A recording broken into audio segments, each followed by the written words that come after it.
അൽഹംദുലില്ലാഹി റബ്ബിൽ ആലമീൻ വസ്സലാത്തു വസ്സലാമു അലാ റസൂലിൽ അമീൻ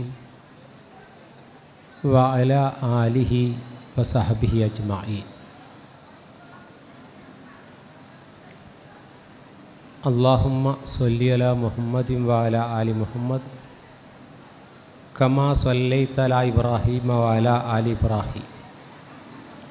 അല്ലാഹുമ്മ ബാരിക് അലാ മുഹമ്മദിൻ വ അലാ ആലി മുഹമ്മദ് കമാ ബാറക്ത അലാ ഇബ്രാഹീമ വ അലാ ആലി ഇബ്രാഹീമ ഇന്നക ഹമീദും മജീദ്. അഊദു ബില്ലാഹി മിനശ് ശൈത്വാനിർ റജീം. ബിസ്മില്ലാഹിർ റഹ്മാനിർ റഹീം. ഫഖാല റബ്ബി ഇന്നി ലിമാ അൻസൽത ഇലയ്യ മിൻ ഖൈരിൻ ഫഖീർ.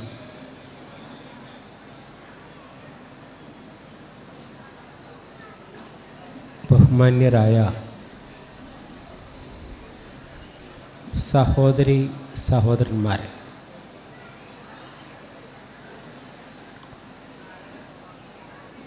സൂറത്ത് ഖസസിലെ ഒരായത്താണ് 24-ാമത്തെ വചനമാണ് ഓതിയിട്ടുള്ളത്. ഈ സമയം നല്ല ചൂടിൻ്റെ സമയമാണ്. പിന്നെ നെയ്ച്ചോറും കൂടി ആവുമ്പോൾ ആ ചൂട് ഒന്നുകൂടി കൂടും. പിന്നെ അടിയിലൊരു ഡ്രസ്സും മേലൊരു പർദ്ദയും കൂടി ആകുമ്പോൾ ഒന്നുകൂടി ചൂട് കൂടും. നമുക്കൊക്കെ ആണെങ്കിൽ ഒരു ബട്ടൺസ് ഇങ്ങനെ ഒന്ന് അയച്ചു തന്നെയെങ്കിലുമൊക്കെ ചെയ്യാം. അപ്പോൾ ഇതെല്ലാം ഉൾക്കൊണ്ടുകൊണ്ടാണ് ഞാൻ ഈ സമയത്ത് നിങ്ങളുടെ മുമ്പിൽ നിൽക്കുന്നത് എന്നർത്ഥം. ഇപ്പോൾ നാട്ടിലൊക്കെ നമ്മൾ എവിടെ പോയി രണ്ട് ആളുകൾ തമ്മിൽ കണ്ടാൽ എന്താ ചൂട് എന്നാണ് ആദ്യം പറയാം. സലാം പറയാൻ വരെ ചിലപ്പോൾ ചൂടുകൊണ്ട് ആളുകൾ മറക്കുകയാണ്. എന്നിട്ട് പിന്നെ ചോദിക്കുന്നൊരു ചോദ്യം, നിങ്ങളെ നാട്ടിൽ മഴ കിട്ടിയോന്നാ. ഒരു നൊസ്റ്റാൾജിയ ഒരു ചോദ്യമാണ്. കിട്ടിയെന്ന് പറഞ്ഞ തന്നെ നോക്കും. കാരണം എന്താ വെച്ചാൽ ഞങ്ങൾക്ക് ഇതുവരെ പെയ്തിട്ടില്ല എന്നും പറയും. ആ നാട്ടിൽ മഴ കിട്ടിയോണ്ട് വലിയ കാര്യം ഉണ്ടായിട്ടൊന്നും അല്ല, എന്നാലും ഒരു ചോദ്യമാണ്. ഇവിടെ വിശ്വാസികളെ നമ്മെ സംബന്ധിച്ചിടത്തോളം ഇത്തരമൊരു ചൂട് അനുഭവിക്കുമ്പോൾ നമ്മിൽ നിന്നുണ്ടാവേണ്ട ഒരു ചിന്തയുണ്ട്. അത് ഉണർത്തിക്കൊണ്ട് ഞാൻ വിഷയത്തിലേക്കാണ് കയറാം എന്നാണ് ഉദ്ദേശിക്കുന്നത്. അത് എത്രയോ അകലത്തിലാണ് ഇപ്പോൾ സൂര്യൻ ഉള്ളത് എന്ന് നമുക്കറിയാം. എന്നിട്ട് ആ ചൂട് നമുക്ക് സഹിക്കാൻ കഴിയുന്നില്ല. മലപ്പുറം ജില്ലയിലെ പല കടകളിലും AC കിട്ടാനില്ല. ഒക്കെ AC ഏതാണ്ട് പള്ളികൾ AC ആയി, ഏതാണ്ട് വീടുകൾ AC ആയി. AC ആക്കാൻ കഴിയാത്ത ആളുകൾ കൂളർമേൽ ഒപ്പിക്കുകയാണ്. അതിനും കഴിയാത്ത ആളുകൾ മുകളിൽ ചകിരിച്ചോറ് വിരിച്ചിട്ട് വെള്ളം പാർന്ന് ഷീറ്റ് വിരിച്ച് വീട് AC ആക്കുന്നതിനെക്കുറിച്ചുള്ള ചർച്ച നടക്കുന്ന കാലമാണ്. യൂട്യൂബൊക്കെ തുറന്നാൽ ആകെ വീട് എങ്ങനെ ഫ്രീ ആയിട്ട് AC ആക്കുക എന്നുള്ള ചർച്ചയാണ്. ഇവിടെ വിശ്വാസിയിൽ വരേണ്ട ഒരു ചിന്ത, റബ്ബേ ഈ ചൂട് തന്നെ എനിക്ക് താങ്ങാൻ കഴിയുന്നില്ല. മഹ്ശറിൽ മനുഷ്യർ ഒരുമിച്ച് കൂടുമ്പോൾ ചൂടിൻ്റെ അവസ്ഥ റസൂലുള്ള വിശദീകരിച്ചപ്പോൾ പറഞ്ഞു, സൂര്യൻ്റെ അകലം മിഖ്ദാരി മീലിൻ, ഒരു മീലിൻ്റെ അകലമായിരിക്കും എന്നാണ്. നമ്മൾ പണ്ടൊക്കെ വയലിൽ പറഞ്ഞ് കേട്ടതൊരു ചാൺ അകലെ എന്നാണ്. മീൽ എന്നുള്ള വാക്കിന് ചാൺ എന്ന അർത്ഥമല്ല. മീൽ എന്നുള്ള വാക്കിനുള്ള അർത്ഥം സുറുമയിടുന്ന കോലിൻ്റെ വലിപ്പാണ്. ഇത്ര വലിയ സാധനം കൊണ്ട് സുറുമ കണ്ണിലിടാൻ കഴിയൂലല്ലോ. ഒരു വിരലിൻ്റെ വലിപ്പത്തിലുള്ള ഒരു സുറുമ എഴുതുന്ന കോലിൻ്റെ വലിപ്പത്തിൽ സൂര്യൻ നിൽക്കുമ്പോൾ നബി സല്ലല്ലാഹു അലൈഹി വസല്ലമ പറഞ്ഞു, അന്ന് ചില മനുഷ്യർ വിയർപ്പിൽ മുങ്ങിക്കുളിക്കും. അത് ഇലാ കഅബൈഹി, അവൻ്റെ നെരിയാണി വരെ വിയർപ്പിൽ മുങ്ങിയവരുണ്ടാവും. റുക്ബത്തൈഹി 2 മുട്ട് വരെ മുങ്ങിയവരുണ്ടാവും. പിന്നെ അരക്കെട്ടൊക്കെ പറഞ്ഞു യുൽജിമുഹു ഇൽജാമൻ, വായിലേക്ക് വരെ വിയർപ്പ് കയറുന്ന രൂപത്തിൽ മുങ്ങിക്കുളിക്കുന്ന മനുഷ്യരുണ്ടാകും എന്ന് പറയുമ്പോൾ ഈ ചൂട് അനുഭവിക്കുന്ന സമയത്ത് നമുക്ക് ഓർമ്മയുണ്ടാവേണ്ട ഒരു സംഗതി, അല്ലാഹുവേ ആ ചൂടിൽ നിന്ന് നീ ഞങ്ങളെ രക്ഷപ്പെടുത്തണേ എന്നതാണ്. അങ്ങനെ നമ്മൾ ഇസ്തിജാറത്ത് നടത്തിയാൽ ആ നരകത്തിൽ നിന്ന്, ആ ചൂടിൽ നിന്ന്, ആ തപിച്ച് പഴുത്ത് നിൽക്കുന്ന അവസ്ഥയിൽ രക്ഷപ്പെടുത്തണേ എന്ന് പ്രാർത്ഥിച്ചാൽ അള്ളാഹു പറയും, അവൻ എന്നോട് ഇസ്തിജാറത്ത് നടത്തിയിട്ടുണ്ട്, അവന് അതിൽ നിന്ന് സുരക്ഷിതത്വമുണ്ട് എന്ന് പറയുന്ന വചനമുണ്ട്. അവിടെ നമ്മളെ സംബന്ധിച്ചിടത്തോളം ഏത് ഋതുക്കൾ, ഇപ്പോൾ നാട്ടിലുള്ള അവസ്ഥ ഇപ്പോൾ നിങ്ങൾ ആലോചിച്ച് നോക്കൂ. നാട്ടിൽ പെയ്യേണ്ട മഴകൾ ഇപ്പോൾ ദുബായിലും ചൈനയിലൊക്കെ പോയിട്ടാണ് പെയ്യുന്നത്. അവിടുത്തെ ചൂട് ഇങ്ങോട്ടും വന്നു. ആ ഒരവസ്ഥയിൽ വിശ്വാസികളെ സംബന്ധിച്ചിടത്തോളം നമ്മൾ ചിന്തിക്കേണ്ടുന്നൊരു സംഗതി, അള്ളാഹുവിനോട് പ്രാർത്ഥനാനിർഭരമായ മനസ്സുമായി ഏത് പ്രതിസന്ധികളെയും നേരിടാനുള്ള ആത്മവിശ്വാസവും കരുത്തും നേടിയെടുക്കലാണ് വിശ്വാസികളെന്ന നിലക്ക് സാന്ദർഭികമായി ഞാൻ ഉണർത്തിയതാണ്. അതിൻ്റെ വിശദാംശങ്ങളിലേക്ക് ഞാൻ പോകുന്നില്ല.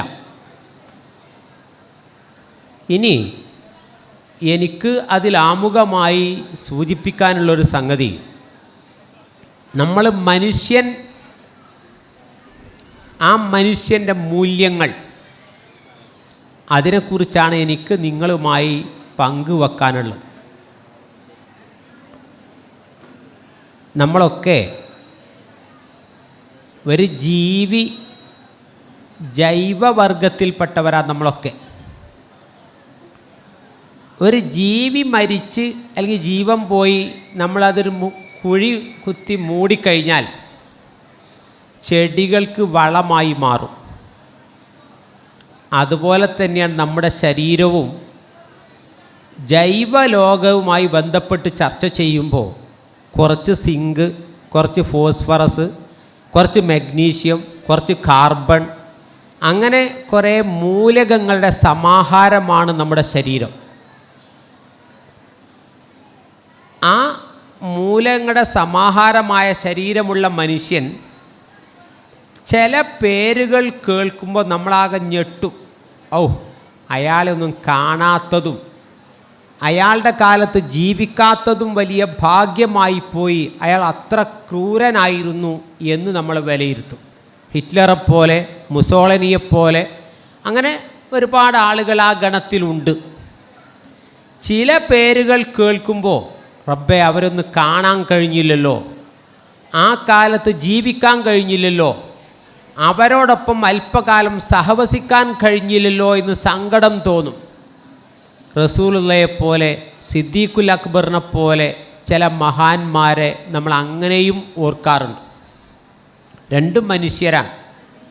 റസൂലുള്ള ജീവിച്ച നാട്ടിൽ തന്നെയാണ് അബൂജഹലും ഉത്തുബയും ഷൈബയുമൊക്കെ ജീവിച്ചത്. ചിലരുടെ പേര് കേൾക്കുമ്പോൾ വരെ ലഅനത്ത് ചെല്ലാൻ മാത്രം കടുത്ത ഭീകരന്മാരായിരുന്നു അവർ. എങ്ങനെയാണ് മനുഷ്യർ ഇങ്ങനെ 2 തരം ആയിത്തീരുന്നത്? അള്ളാഹു പറഞ്ഞല്ലോ, ഫഅൽഹമഹാ ഫുജൂറഹാ വതഖ്വാഹ. ഓരോ മനുഷ്യൻ്റെ മനസ്സിലും തഖ്വയുണ്ട്, ഫുജൂറുണ്ട്, ധർമ്മവുമുണ്ട്, അധർമ്മവുമുണ്ട്. ഏതിനെ നാം പരിപോഷിപ്പിക്കുന്നുവോ, ഏതിനെ വളർത്തിയെടുക്കുന്നുവോ അതിനനുസരിച്ചാണ് മനുഷ്യർ അറിയപ്പെടുന്നത്. അപ്പോൾ നിങ്ങൾ ആലോചിച്ച് നോക്കൂ, സാധാരണ ഇപ്പോൾ ഇടമഴ പെയ്ത് പുതുമഴയൊക്കെ പെയ്ത് കഴിഞ്ഞാൽ കുറേ ചെടികളുമായിട്ട് ഗുഡ്സ് ഇങ്ങനെ റോഡിൻ്റെ ഓരങ്ങളിലൂടെ വരും. ഇത് നേരെ കൃഷിഫാമിൽ നിന്ന് കൊണ്ടുവരികയാണ്, ഞങ്ങൾ നഴ്സറിയിൽ നിന്ന് വന്നതാണെന്നൊക്കെ പറഞ്ഞിട്ട്. ചിലതിൻ്റെ ഒന്നും പേര് ചിലപ്പോൾ ഓൽക്ക് തന്നെ അറിയില്ല. ആ തൈകൾ നമ്മൾ വാങ്ങി വെച്ചിട്ട് അതിൻ്റെ ഗുണമറിയൽ എപ്പോഴാണ്? അതിൻ്റെ പൂവും കായയും കണ്ടിട്ടാണ്. ആ നല്ല ഇനം മാവാണ്, നല്ല ഇനം പ്ലാവാണ് എന്നൊക്കെ അതിനെ വിലയിരുത്തൽ ഒരു ചെടിയെ കണ്ടിട്ടല്ല, അതിൻ്റെ പൂവും കായയും ഒക്കെ നോക്കിയിട്ടാണ്. ഒരു മനുഷ്യനെ വിലയിരുത്തുന്നതും നല്ല തണ്ടും തടിയും. ഇപ്പോൾ കാലിച്ചന്തയിൽ കാലികളുടെ വില തടിയും തൂക്കവും നോക്കിയിട്ടാണ്. 2 കിൻഡൽ ഇറച്ചിങ്ങൾക്ക് കൊടുക്കാനുണ്ടാവും എന്ന് പറഞ്ഞിട്ട് നമ്മൾ അക്കീക്കക്കോ ഉളുഹിയത്തിനൊക്കെ ഒരു ഉരുവിനെടുക്കുമ്പോൾ അതിൻ്റെ കിലോ കണക്ക് നോക്കിയിട്ടാണ് വില ഇടുക. മനുഷ്യന്മാരുടെ തടിയും തൂക്കവും നോക്കിയിട്ട് നല്ല മനുഷ്യൻ എന്ന് പറയില്ലല്ലോ. നല്ല പള്ളുള്ള മനുഷ്യനാണ്, എന്താണ് മൂപ്പരെ കാലിൻ്റെയൊക്കെ തൊടൻ്റെ വലിപ്പം എന്ന് പറഞ്ഞാൽ നല്ല മനുഷ്യനാന്ന് പറയില്ല. തടിയും തൂക്കവും നോക്കിയിട്ടല്ല നല്ല മനുഷ്യൻ എന്ന് പറയുന്നത്. മറിച്ച് അവനവൻ്റെ നിലപാടുകൾ, അഭിപ്രായങ്ങൾ, അവനൊരു പ്രശ്നത്തിലെടുക്കുന്ന സമീപനങ്ങൾ, ഇതിനൊക്കെ നോക്കിയിട്ടാണ് നമ്മളൊരു മനുഷ്യനെ വിലയിരുത്തുന്നത്. അതിന് യോജിക്കാത്തൊരു പ്രവർത്തനം കാണുമ്പോൾ അയാളും അങ്ങനെ ചെയ്തോ, അയാൾ അങ്ങനെ പറഞ്ഞോ എന്ന് നമ്മൾ ചോദിക്കുന്നത്, അയാളെപ്പോലത്തെ ഒരു മനുഷ്യൻ അങ്ങനെ പറയരുതായിരുന്നു, അയാളെപ്പോലുള്ളൊരു മനുഷ്യൻ ഇങ്ങനെ ചെയ്യരുതായിരുന്നു. ഇപ്പം ഞാനൊരു ഉദാഹരണം പറയാം. ഞാനൊരു യാത്രയിൽ ഒരു ബസ് സ്റ്റാൻഡിൽ നിർത്തി. അപ്പോൾ ഒരു ചെറിയൊരു ഈ പള്ളി ദർസിൽ പഠിക്കുന്നൊരു കുട്ടി, അത് ആ വേഷം കൊണ്ട് അറിയുന്നതാണ്. വെള്ള തുണിയും വെള്ള കുപ്പായും ഇട്ട് തലയിൽ വലിയൊരു കെട്ടൊക്കെ കെട്ടിയിട്ട് ഒരു 10-12 വയസ്സായൊരു കുട്ടി. ആ കുട്ടി ഒരു സിനിമാ പോസ്റ്റർക്ക് ഇങ്ങനെ നോക്കി നിൽക്കുന്നുണ്ട്.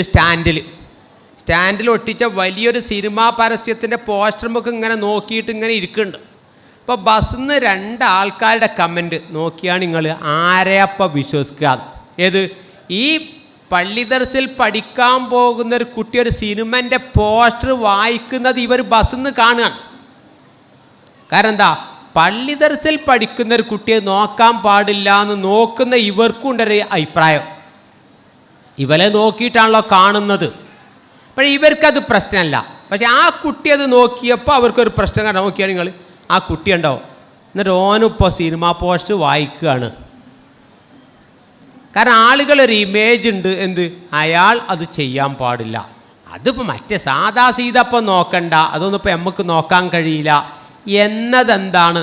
നിലപാടുകളാണ് മനുഷ്യനെ നമ്മൾ വ്യതിരിക്തനാക്കുന്നത് എന്നാണ് സൂചിപ്പിച്ചത്. മറിച്ച് ഒരു മനുഷ്യൻ്റെ രൂപീകരണത്തിൽ സ്വത്വബോധം രൂപീകരിക്കുന്നിടത്ത്, നമ്മൾ ഇന്ന് പറയുന്ന വ്യക്തിത്വം രൂപീകരിക്കുന്നിടത്ത്, ഐഡൻറ്റിറ്റിയെ തിരിച്ചു പിടിക്കുന്നിടത്തുള്ള ഘടകം എന്താ നിങ്ങൾ? അവനാൻ്റെ വീട്ടിൽ നിന്നാണിത് പഠിപ്പിക്കേണ്ടത്. നമ്മൾ ഭക്ഷണം കഴിക്കുന്നത്, നമ്മൾ വിവാഹം ചെയ്യുന്നത്, വസ്ത്രം ധരിക്കുന്നത്, അങ്ങനെ സംസ്കാരങ്ങൾ ആർജിച്ചെടുക്കേണ്ടത് അവനവൻ്റെ വീട്ടിൽ നിന്നാണ്. ദയ, കരുണ, സ്നേഹം, അനുകമ്പ, അങ്ങനെ തുടങ്ങിയിട്ടുള്ള മൂല്യങ്ങളുണ്ടല്ലോ. ആ മൂല്യങ്ങൾ ജന്മനാ പകർന്നു കിട്ടുന്നതല്ല. മനുഷ്യൻ്റെ മനസ്സിനെക്കുറിച്ച് വിശുദ്ധ ഖുർആൻ പരിചയപ്പെടുത്തിയത് തിന്മയിലേക്കാണ് മനുഷ്യൻ്റെ മനസ്സ് ചായാൻ ഏറ്റവും സാധ്യതയുള്ളത് എന്നാണ്. വമാ ഉബരിഉ നഫ്സി ഇന്ന നഫ്സല അമ്മാറത്തും ബിസ്സൂ. എല്ലാ മനുഷ്യൻ്റെ മനസ്സും തിന്മയിലേക്കാണ് ചായുക. ആ തിന്മയിൽ നിന്ന് പ്രതിരോധം സൃഷ്ടിച്ച് ഈമാൻ കൊണ്ട് മുന്നേറുമ്പോഴാണ് സൽപ്രവർത്തനങ്ങൾ നിരതരാവാൻ കഴിയുക. ഒന്നുകൂടി തെളിയിച്ചു പറഞ്ഞാൽ, കൃഷി വളരാൻ നല്ല ശ്രദ്ധ വേണം, കള വളരാൻ ഒരു ശ്രദ്ധയും വേണ്ട. കള താനെ വളരും. കള വളരാൻ വേണ്ടി പ്രത്യേക കീടനാശിനി അടിക്കണ്ട, പ്രത്യേകം വളം ചേർക്കണ്ട, പ്രത്യേക പരിചരണം ഒന്നും വേണ്ട. വിളയേക്കാൾ ഉയരത്തിൽ കളകൾ വളർന്നു വരും.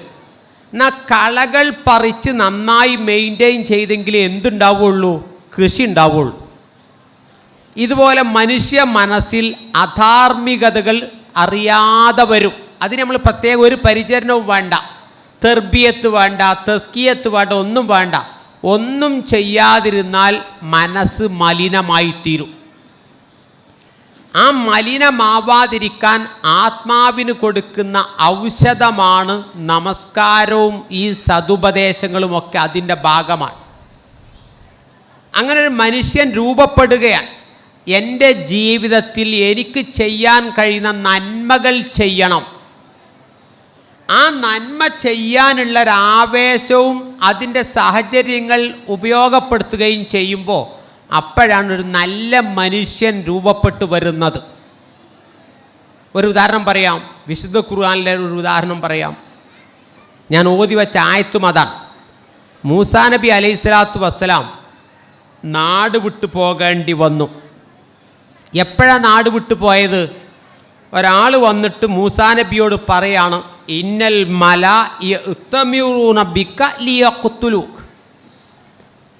മൂസേ, നിന്നെ കൊല്ലാൻ വേണ്ടി പ്രധാനികളായ ആളുകൾ ഗൂഢമായി കാര്യങ്ങൾ ചർച്ച ചെയ്തിട്ടുണ്ട്.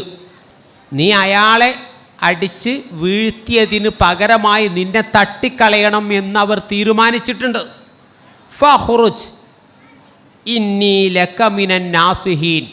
അതുകൊണ്ട് നാട് വിട്ടോ, ഞാൻ നിൻ്റെ ഒരു ഗുണകാംക്ഷയാണ്. നമ്മളിപ്പോൾ ഒരു വീട് മാറുന്ന മാതിരിയല്ലല്ലോ ഹിജറ എന്ന് പറഞ്ഞത്. നമ്മളിപ്പോൾ ഒരു വീട് വിറ്റ് മറ്റൊരു വീട്ടിലേക്ക് പോകുമ്പോൾ 407 വിളിച്ച് എല്ലാ സാധനവും കയറ്റി വെച്ച് അവിടെ ഇറക്കാനുള്ള പണിക്കാരെയൊക്കെ ഏൽപ്പിച്ച് സെറ്റ് ചെയ്ത് പോകുന്ന പോലെയല്ല ഹിജറ പോലും നാട് വിടലും ഒക്കെ. അതൊരു മനുഷ്യനൊരു സുപ്രഭാതത്തിലാണ് പോവാൻ. അങ്ങനെ നാട് വിട്ട് പോകുമ്പോൾ കൂടെ ഭക്ഷണം ഉണ്ടാവില്ല, ഏറ്റെടുക്കാനും പരിചരിക്കാനും ആളുകളില്ല. മൂസാ നബി ചെന്നിട്ട് ആ ഖുർആൻ ആ രംഗം നിങ്ങൾ സൂറത്ത് ഖസസ് ഒന്ന് പാരായണം ചെയ്യുക. ഞാൻ സൂചിപ്പിച്ചു പോകാനേ ടൈമുള്ളൂ. അവിടെ ഒരു മരച്ചോട്ടിൽ ഇരുന്നപ്പോൾ മൂസാ നബി പ്രാർത്ഥിച്ച പ്രാർത്ഥനയാണ് ഞാൻ ആമുഖമായി ഓതി വെച്ച വചനം. എന്ത്? ഫഖഅല. മൂസാ നബി ആ മരത്തിൻ്റെ ചോട്ടിൽ ക്ഷീണിച്ച് പരവശനായി ഇങ്ങനെ ഇരുന്നിട്ട് പറഞ്ഞു, റബ്ബി ഇന്നി ലിമാ അൻസൽത ഇലയ്യ മിൻ ഖൈരിൻ ഫഖീർ. റബ്ബെ, എന്തൊരു സഹായം നീ എനിക്ക് ചെയ്യുകയാണെങ്കിൽ ഞാൻ ആവശ്യക്കാരനാണ് കേട്ടോ. എന്ത് ഖൈറ് നീ തരുകയാണെങ്കിലും അതിനാവശ്യക്കാരനാണ് ഞാൻ. എന്ന് പറഞ്ഞാൽ വെള്ളമാണെങ്കിൽ അത്, ഭക്ഷണമാണെങ്കിൽ അത്, അഭയമാണെങ്കിൽ അത്, എന്ത് കിട്ടിയാലും ഇപ്പം എനിക്ക് ആവശ്യമാണ് എന്നും പറഞ്ഞ മരച്ചോട്ടിൽ ഇങ്ങനെ ഇരിക്കുമ്പോഴാണ് 2 യുവതികൾ ആടുകളെ തടഞ്ഞു വെച്ച് കഷ്ടപ്പെടുന്ന രംഗം കണ്ടപ്പോൾ ബാക്കിയുള്ള തടിമാടന്മാരായ ആണുങ്ങളൊക്കെ അവരുടെ ആടുകൾക്ക് വെള്ളം മുക്കി കൊടുക്കുന്നു. 2 ചെറുപ്പക്കാരികൾ ഇങ്ങനെ ആ ആടുകളെ തടഞ്ഞു നിർത്താൻ. അപ്പം മൂസാ നബി ചോദിക്കുക, മാ ഖത്ബുക്കുമാ, എന്താ നിങ്ങളെ പ്രശ്നം? നിങ്ങൾ എന്താ ഇവിടെ ഇങ്ങനെ ആടുകൾക്ക് വെള്ളം മുക്കിക്കൊടു ഇവിടെ തടഞ്ഞു നിർത്തി, ആടുകളെ തടഞ്ഞു നിർത്തി ഇങ്ങനെ അങ്ങോട്ടും ഇങ്ങോട്ടും ഓടുമല്ലോ. അപ്പോൾ കാര്യങ്ങളൊക്കെ പറഞ്ഞപ്പോൾ അവർ പറഞ്ഞു, അബൂനാ ശൈഖുൻ കബീർ, ഞങ്ങളെ വാപ്പൊരു വയസ്സനാണ്, അയാൾക്ക് ആടുകളെ നോക്കി നടത്താനോ വെള്ളം മുക്കി കൊടുക്കാനൊന്നും കഴിയില്ല. അതുകൊണ്ട് ഇവരൊക്കെ ആടുകൾക്ക് വെള്ളം മുക്കിക്കൊടുത്ത് ബാക്കിയുണ്ടെങ്കിൽ ഞങ്ങൾ മുക്കിക്കൊടുക്കും. സ്വാഭാവികമായിട്ട് ഇന്ന് മനസ്സിലാവുമല്ലോ. എന്ന് നിങ്ങൾ ആലോചിച്ച് നോക്കൂ. അവർക്ക് തിക്കി തിരക്കി മൂസാ നബി വെള്ളം മുക്കിക്കൊടുത്തു, അവരുടെ ആടുകളും വെള്ളം കുടിച്ചുപോയി. ഈ സ്ഥാനത്ത് നമ്മളെന്ന് പുനഃസ്ഥാപിക്കുക. നമ്മളാണ് അങ്ങനെ നാട് വിട്ടുപോയൊരു മരത്തിൻ്റെ ചോട്ടിൽ ഇങ്ങനെ ഇരിക്കുന്നത് നോക്കുക. നമ്മൾ എന്ത് നിലപാടെടുക്കും? മൂസാ നബിൻ്റെ അടുത്ത് വിടുക, നമ്മളെക്കുറിച്ച് ആലോചിക്കുക. നമ്മളിപ്പോൾ ഒരു നാട്ടിൽ പോയിട്ട് ഇങ്ങനെ കഷ്ടപ്പെട്ട് ഭക്ഷണമില്ല ഉറക്കില്ല പേടിച്ച് നാട് വിട്ട് ഒരു മരത്തിൻ്റെ ചോട്ടിലിരിക്കുമ്പോൾ നമ്മൾ ഈറ്റെങ്ങനെ ഇടങ്ങാറാകുമ്പോൾ നമ്മൾ ചിന്തിക്കുമല്ലോ, ഏത് നമ്മളിപ്പോൾ തിരക്കി വെള്ളം മുക്കി കൊടുക്കണോ? ഇന്നലെ പാരവർക്ക് വെള്ളം മുക്കി കൊടുത്തീനിയേ, ഇനി നാളെ ആരവർക്ക് വെള്ളം മുക്കി കൊടുക്കാൻ ഉണ്ടാവുക? ഞാൻ ഇപ്പോൾ ഇന്നൊരു ദിവസം മുക്കി കൊടുത്തിട്ട് വല്ല കാര്യമുണ്ടോ? അല്ലെങ്കിൽ ഓൾക്ക് ഇന്നോടൊന്ന് പറഞ്ഞൂടെ? അല്ല, നിങ്ങൾ ഞങ്ങൾക്ക് ലേശം വെള്ളം മുക്കി തരുമോ ചോദിച്ചിട്ടൊന്നുമില്ലല്ലോ. നമ്മളിപ്പോൾ ആ പെണ്ണുങ്ങളോട് പോയി ചോദിക്കുമ്പോൾ ഓലെന്താ വിചാരിക്കുക? അപ്പോൾ തൽക്കാലപ്പം ഇരുന്നു എനിക്ക് എന്നെ പെണീറ്റ് നടക്കാനും പോയി കഴിഞ്ഞപ്പോൾ അതിന് വെള്ളം മുക്കി കൊടുക്കാനൊന്നും ആവില്ല എന്ന് പറഞ്ഞ അവിടെ ഇരിക്കാലോ. ഇതൊക്കെ മനുഷ്യന്മാർ കണ്ടെത്തുന്ന കാരണമാണല്ലോ. ഇന്നലെ പോലെ ആടുകാരാ വെള്ളം മുക്കി കൊടുത്ത്, ഇനി നാളെ പാര പോലെ ആടുകൾക്ക് വെള്ളം മുക്കി കൊടുക്കുക. ഇന്നിപ്പോൾ ഞാനത് മുക്കി കൊടുത്തുകൊണ്ട് എന്താ ഇപ്പോൾ പരിഹാരം ഉണ്ടാവുക? അങ്ങനെയൊക്കെ ചിന്തിക്കാലോ.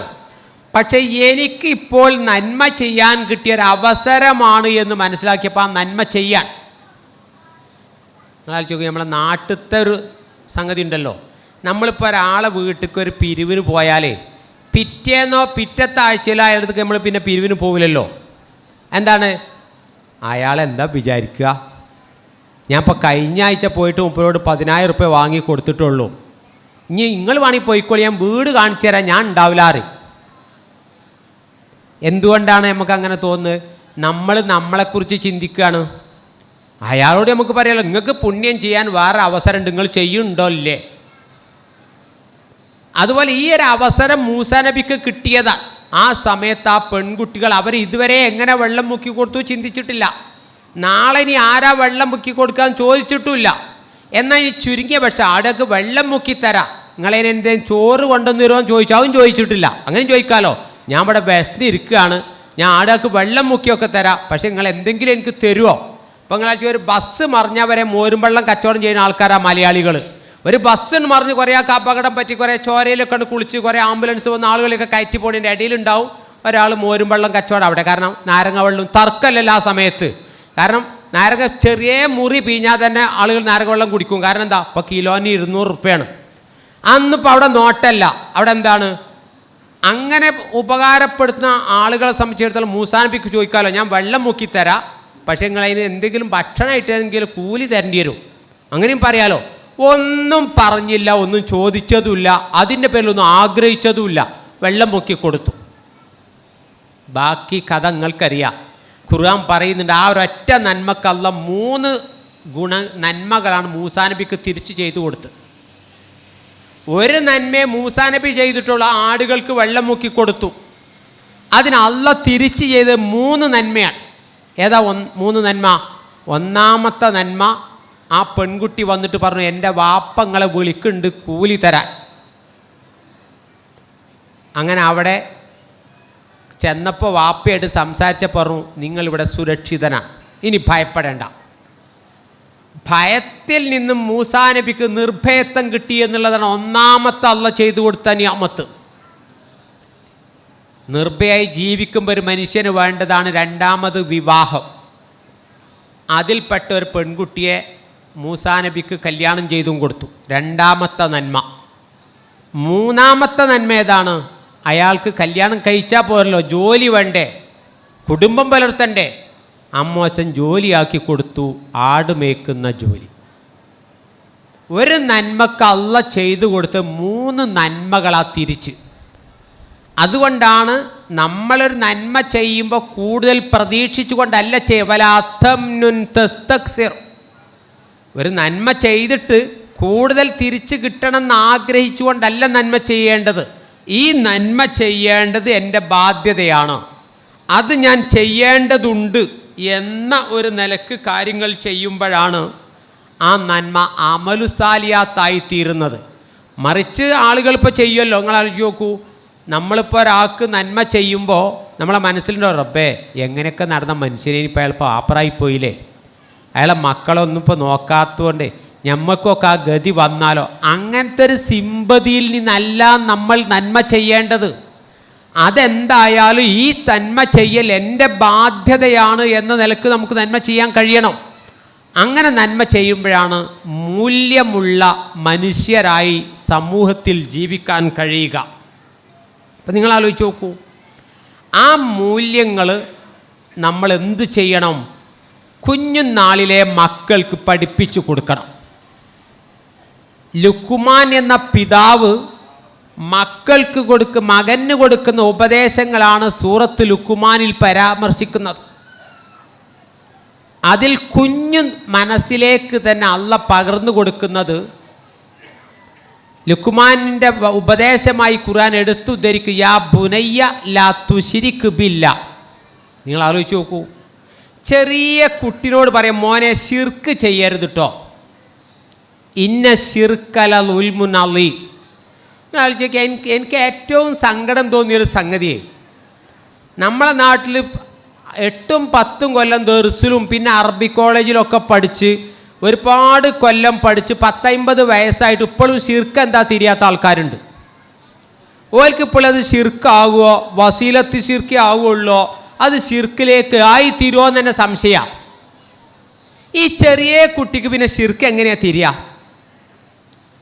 10-15 കൊല്ലം കിതാബുമായി നട്ടം തിരിഞ്ഞ മനുഷ്യന്മാർക്ക് വരെ ശിർക്ക് എന്താ തിരിയാത്തൊരവസ്ഥയിൽ നട്ടം തിരിയാണെങ്കിൽ, ഈ ചെറിയ കുഞ്ഞിനോട് ആദ്യം പഠിപ്പിക്കാൻ വേണ്ടി പിതാവിനോട് പറഞ്ഞ ശിർക്ക് ളുൽമാണ് കേട്ടോ എന്നാണ്. പിന്നെ പറഞ്ഞൊരു വാക്കെന്താണ്? മോനെ, യാ ബുനയ്യ ഇന്നഹ ഇൻതകു മിസ്ഖാല ഹബ്ബത്തിൻ മിൻ ഖർദലിൻ ഫതകും ഫി സഖറത്തിൻ. ആയത്ത് ഓതേണ്ടതിൽ നിങ്ങൾക്ക് അറിയുന്ന ആയത്തായിരിക്കും, സൂറത്തുൽ ലുഖ്മാൻ. മോനെ, നീയൊരു നന്മ ഭൂമിയിലോ ആകാശത്തോ പാറപ്പുറത്തോ എവിടെ വെച്ച് ചെയ്താലും യഅ്തി ബിഹല്ലാ, അള്ളാഹു അത് കൊണ്ടുവരും കേട്ടോ. നിങ്ങൾ ആലോചിച്ച് നോക്കൂ, കുഞ്ഞ് മനസ്സിലേക്ക് ഇട്ട് കൊടുക്കുക. ഒന്നാമത് പറഞ്ഞു, അള്ളാഹു ഉണ്ടെന്ന വിശ്വാസം ദൃഢപ്പെടണം. 2, ആ അള്ളാഹുവിന് വേണ്ടി ചെയ്യുന്ന നന്മ നീ ഒറ്റക്കാണെങ്കിലും ഭൂമിയിൽ എവിടെ വെച്ച് ചെയ്താലും, ലോകത്തിൻ്റെ ഏത് കോണിൽ വെച്ച് ചെയ്താലും, ആകാശത്തിൽ വെച്ച് ചെയ്താലും ആ നന്മ നിനക്ക് എത്തിച്ചു തരും എന്നാണ് പിന്നെ കുഞ്ഞിന് പഠിപ്പിച്ചു കൊടുക്കുന്നത്. പിന്നെ പറഞ്ഞ വാക്കെന്താണ്? ഖുർആൻ ഉപയോഗിച്ച പിന്നെ എന്ന് പറഞ്ഞാൽ തുടർന്ന് എന്നല്ല, ആ ഉപദേശങ്ങളിൽപ്പെട്ട ഉപദേശം വ അഖിമിസ്വല, മോനെ നമസ്കാരം നിലനിർത്തുന്നവനാവണം. പിന്നെ വ ഉമുർ ബിൽ നന്മകൾ കൽപ്പിക്കണം. വൻഹ അനിൽ മുൻകരി, തിന്മ വിരോധിക്കണം. വസ്ബിർ, ഈ നന്മ തിന്മകൾ പറയുമ്പോൾ നല്ല ക്ഷമ വേണം. ആളുകൾ പല രൂപത്തിൽ പ്രതികരിക്കും, അവിടെ നീ നല്ല ക്ഷമ വേണം. അത് മനക്കരുത്തുള്ള സംഗതികളാണ് എന്ന് പറഞ്ഞ് അവസാനിപ്പിക്കുന്നുണ്ട്. അപ്പോൾ ചെറിയ മക്കളിൽ നമ്മൾ മൂല്യബോധം പഠിപ്പിച്ചു കൊടുക്കണം. ആ മൂല്യബോധം പഠിപ്പിച്ചു കൊടുക്കുന്നതിൻ്റെ കാതലാണ് വിശ്വാസം ശരിയാക്കി കൊടുക്കുക. ഇപ്പോൾ ഞാൻ പറയുന്നത്, ഈ മൂല്യം പഠിപ്പിച്ച് കൊടുക്കാതിരുന്നു കഴിഞ്ഞാൽ ഇപ്പോഴുള്ളൊരു പ്രശ്നം എന്താ അറിയുങ്ങൾ, നമ്മളെ പഴയ കാലം പോലെയല്ല ഇപ്പോൾ പുതിയ കാലം. പണ്ട് 1980കളുടെ കാലത്തിലാണ് ഷിബു ചക്രവർത്തി വാനിൽ പാറും പക്ഷികളാലും വേളി കഴിക്കാറില്ല എന്ന് പാട്ട് എഴുതിയത്. അതൊരു സിനിമാ ഗാനമാണ്. 1980-84 പരിസരങ്ങളിലൊക്കെ ജീവിച്ച ആളുകൾക്ക് അന്ന് ആ പാട്ടൊരു ഹിറ്റ് പാട്ടായിരുന്നു. അതുകൊണ്ട് മാരേജ് ആക്റ്റും താലിയുമൊന്നുമില്ലാത്ത സ്വതന്ത്ര വിഹാരം നടത്തുന്ന പക്ഷികളെ ഉപമിച്ചുകൊണ്ട് ഗാനം എഴുതിയപ്പോൾ നമ്മളൊക്കെ അതൊരു പാട്ടായി കേട്ടവരാണ്. ഇന്ന് ആളുകൾ ഇപ്പോൾ ആ രംഗത്തേക്ക് എത്തി. യുവാക്കൾ പറയുന്നു വിവാഹം ഒരടിമത്തമാണ്, അതൊരു സ്വാതന്ത്ര്യമില്ലായ്മയാണ്. എൻ്റെ കൂടെ പഠിപ്പിച്ചിരുന്നൊരു ടീച്ചർ വിളിച്ചിട്ട് പറഞ്ഞു, മാഷെ എൻ്റെ മകൾ കല്യാണത്തിന് സമ്മതിക്കണില്ല. നിങ്ങൾക്ക് ഇങ്ങനെ മരുവാനെ കാണാൻ പൂതിയുണ്ടെങ്കിൽ 5ത്തിനെ കെട്ടിച്ചോളി പറഞ്ഞു. എനിക്ക് കല്യാണം വേണ്ട, എനിക്ക് ഇങ്ങനെ ഒരാളെ കീഴിൽ അടിമയായിട്ട് നിൽക്കാനൊന്നും കഴിയില്ല. ഇങ്ങനെ ഒരാൾക്ക് ഇങ്ങനെ അവിടെ സേവനം ചെയ്ത് ഹിദ്മ ചെയ്ത് അങ്ങനെയൊന്നും ഞാൻ തയ്യാറല്ലായിരുന്നു. അങ്ങനെ കുടുങ്ങിയിട്ട് 5ത്തിനെ കെട്ടിച്ചു. ഏട്ടത്തിയുടെ വീട്ടിൽ നിൽക്കും. മകളുടെ സങ്കടം അവിടെയല്ല. മകളുടെ സങ്കടം എന്താ നിങ്ങൾ, 5ത്തിനെ കെട്ടിച്ച് ഏട്ടത്തിനെ നിർത്തിയ പിന്നെ ഒരു കാലത്തും കെട്ട് വരൂലേ എന്നുള്ള പേടിയാണ്. കാരണം എന്താ, ആൾക്കാർ ചോദിക്കുമല്ലോ, എന്തെങ്കിലും ഒന്നും ഇല്ലാതെ 5ത്തിനെ കെട്ടിച്ച് ഏട്ടത്തിനെ നിർത്തുമോ, എന്തെങ്കിലും കുഴപ്പമുണ്ടാവില്ലേ എന്ന് പേടിച്ചിട്ടാ. ഞാൻ സൂചിപ്പിക്കുന്ന എന്താ കാര്യങ്ങൾ, ഇപ്പോൾ നമ്മുടെ നാട്ടിൽ ആണും കല്യാണം ചെയ്യുന്നതും പെണ്ണും കല്യാണം ചെയ്യുന്നതും ഫാഷനായി മാറുക. താടിയുള്ള മീശയുള്ള പുരുഷനെ നോക്കി അതെൻ്റെ ഭാര്യ എന്ന് പറയാനും, മാറുള്ള സ്ത്രീയെ കാണിച്ചിട്ട് അതെൻ്റെ ഭർത്താവ് എന്ന് പറയാനും നാണമില്ലാത്തൊരു കാലത്താണ് നമ്മൾ ജീവിക്കുന്നത്. ഒന്നും പ്രശ്നമല്ല, എല്ലാം എൻ്റെ ജീവിതമേ അവനാൻ ഇഷ്ടപ്പെട്ട പോലെ പോകുന്നൊരു കാലമാണ്. അവിടെയാണ് മൂല്യങ്ങളെ കുട്ടികളെ പഠിപ്പിക്കേണ്ടതുണ്ട്. കാരണം എന്താ പഠിപ്പിക്കേണ്ടത്? നിങ്ങൾ പൂ വിരിയുന്നത് എന്തിനാ? പൂ വിരിയ യൂട്യൂബിൽ അപ്ലോഡ് ചെയ്യാനല്ല, അത് പരാഗണം നടക്കാൻ വേണ്ടിയിട്ടാണ്. മയില് നൃത്തം വെക്കുന്നതും നമുക്ക് യൂട്യൂബിൽ അപ്ലോഡ് ചെയ്യാനല്ല, ഇണയെ ആകർഷിക്കാൻ വേണ്ടിയാണ് മയില് നൃത്തം വെക്കുന്നത്. പ്രകൃതി അങ്ങനെയാണ് അള്ളാഹു സംവിധാനിച്ചത്. അതുകൊണ്ടാണ് അല്ലാഹു തആല എന്തു പറയുന്നത്, ഈ ജീവിതത്തിൻ്റെ മനോഹാരിത അങ്ങനെയാണ് ദമ്പതിമാരാവേണ്ടത് എന്നും വിവാഹം കൊണ്ട് ഉണ്ടാവേണ്ടത് മക്കൾ അനുഭവിച്ച് കാണണം. അങ്ങനെ കാണുമ്പോഴാണ് വിവാഹം ഏറെ സന്തോഷകരമായൊരു സംഗതിയായി മാറുക. അങ്ങനെ മാറാനാണ് നമ്മൾ എന്ത് ചെയ്യുക, മൂല്യങ്ങളെ പഠിപ്പിച്ചു കൊടുക്കണം. ആ മൂല്യങ്ങൾ നമ്മൾ എങ്ങനെയാണ് പഠിപ്പിച്ചു കൊടുക്കേണ്ടത്? ഉപദേശങ്ങളിലൂടെയല്ല. ഒരുപാട് ഉപദേശങ്ങൾ നിങ്ങൾ ആലോചിച്ച് നോക്കൂ. നമ്മൾ ഉപദേശം എന്തെങ്കിലും കൊടുക്കാൻ തുടങ്ങും, വാപ്പ തുടങ്ങി, മക്കൾ പറയുന്നതാണ് വാപ്പ തുടങ്ങി, ഇപ്പോഴൊന്നും ഇപ്പോൾ നിർത്തൂല. ഞാൻ പണ്ടത്തെ 1960 മുതലുള്ള കിസ്യൊക്കെ കേൾക്കാനൊന്നും മക്കൾക്കൊട്ട് താല്പര്യമില്ല. ഉപദേശങ്ങളെക്കാൾ ജീവിതത്തിൽ അത് കണ്ടു പഠിക്കണം. ഞാൻ ഒരു ഉദാഹരണം പറയാം. സഹാബികൾ ജീവിച്ചിരിക്കെ മതരംഗത്ത് സംശയങ്ങൾ ചോദിക്കാൻ വേണ്ടി ആളുകൾ അന്വേഷിച്ച് ചെന്നിരുന്ന അബ്ദുല്ലാഹി ഇബ്നു മുബാറക് എന്ന താബിഈനായിരുന്നു. അദ്ദേഹം സഹാബി പോലും അല്ല, താബിയാണ്. ആ താബീൻ്റെ അടുത്തേക്ക് ചെന്നിട്ടാണ് ആൾക്കാർ മതവിധികളൊക്കെ ചോദിക്കുക. അദ്ദേഹം അത്രയും മൂല്യബോധമുള്ള മനുഷ്യനെ വളരാനുള്ള കാരണം, ഒറ്റ ഉദാഹരണം ഞാൻ പറയുന്നത്. അദ്ദേഹത്തിൻ്റെ വാപ്പ ഒരു തോട്ടത്തിലെ കാവൽക്കാരനായിരുന്നു. ഒരു മസ്റ, ഒരു കൃഷിത്തോട്ടത്തിലെ ഹാരിസായിട്ടാണ് വാപ്പാൻ്റെ ജോലി. ആ കൃഷിത്തോട്ടത്തിൻ്റെ ഉടമ കുറേ എപ്പോഴെങ്കിലും അയാൾ തോട്ടത്തിൽ ചെല്ലുള്ളൂ. അയാൾക്ക് അതല്ല അയാളുടെ മുഖ്യ വരുമാനം. അയാളെ സംബന്ധിച്ചിടത്തോളം പല തിരക്കുകൾക്കിടയിൽ എപ്പോഴെങ്കിലും അവിടെ ചെല്ലും. ഒരിക്കൽ അദ്ദേഹം ഫ്രണ്ട്സിനെയും കൂട്ടി, അങ്ങനെ ഉണ്ടല്ലോ ഇവിടെയൊക്കെ വീടും ചുറ്റുപാടൊക്കെ ഉള്ള ആളുകൾ വയനാട്ടിലേക്ക് പോയി എസ്റ്റേറ്റ് വാങ്ങിയിട്ട് അതിലൊരു വീടും കുളമൊക്കെ ഉണ്ടാക്കി ഇടയ്ക്ക് ഫ്രണ്ട്സിനെയും കൂട്ടി ഒന്ന് തണുപ്പിക്കാൻ പോവുമല്ലോ.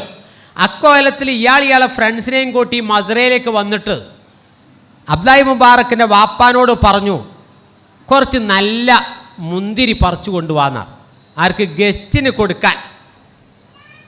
ഇയാൾ കുറച്ച് മുന്തിരി പറിച്ചു കൊണ്ടുവന്ന് കൊടുത്തു. വായിലേക്കാണ്ട് വെച്ചപ്പോൾ ആളുകൾ ഇങ്ങനെ തറച്ച് നോക്കി, ഇത് പുളിച്ചിട്ട് വയ്യാത്ത മുന്തിരിയാണ്. ഇയാളിപ്പോൾ ഗസ്റ്റാക്ക് കൊണ്ടുവന്നതാണ് ഈ മുന്തിരി, പുളിച്ചിട്ട് വയ്യ. അപ്പോൾ പറഞ്ഞു, എന്താടാ അത് മറഹാമിലാണിത്, പെരുംപുളിയാണ്. എന്നാൽ പിന്നെ മാറ്റി വേറെ കൊണ്ടുവന്നപ്പോൾ അത് ചമർപ്പും. അപ്പോൾ ഇയാൾ ചോദിച്ചു, അല്ല 8-10 കൊല്ലയിലെ ഇവിടെ നിൽക്കണ്, എന്നിട്ട് ഏതാ നല്ല മുന്തിരി നിനക്കറിയില്ലേ? ഒരു മനുഷ്യനെ വഷളാക്കുകയാണോ ഈ ചെയ്യണത്? നമ്മൾ ഫ്രണ്ട്സിനായിട്ട് വന്നിട്ട് ഈ മസ്റയിൽ ഇപ്പം ഇങ്ങനത്തെ മുന്തിരി ഉള്ളതെന്നല്ലേ ഇപ്പോൾ തോന്നുക. അപ്പോൾ അയാൾ പറഞ്ഞു, ആര്? അബ്ദുല്ലാഹി മുബാറക്കിൻ്റെ വാപ്പ പറഞ്ഞു, നിങ്ങൾ എന്നെ കാവലല്ലേ ഏൽപ്പിച്ചിട്ടുള്ളൂ, ഇതിലൊരു മുന്തിരി ഞാൻ അതുവരെ തിന്നിട്ടില്ല എന്നാ. ഏത് മുന്തിരിയാണ് ടേസ്റ്റ് ഉള്ളത്, ഏത് മുന്തിരിയാണ് പുളിയുള്ളത്, ഏതാ ചമർപ്പുള്ളത്, ഒരാവറേജ് ഉള്ളത് ഏതാണെന്ന് നോക്കണമെങ്കിൽ തിന്നു നോക്കണ്ടേ? നിങ്ങൾ എനിക്ക് അനുവാദം തന്നിട്ടില്ലല്ലോ. നിങ്ങൾ എന്നെ ഈ തോട്ടത്തിൻ്റെ കാവലേൽപ്പിച്ചു. നമ്മളെ നാട്ടിൽ അങ്ങനെ ഒരു തോട്ടം, ഇപ്പോൾ മാങ്ങയൊക്കെ അങ്ങനെ പഴുക്കുന്ന സമയമാണല്ലോ, അങ്ങനെ തോട്ടക്കാരൻ്റെ അയൽവാസിയാൾക്ക് വരെ കിട്ടും കീസ്.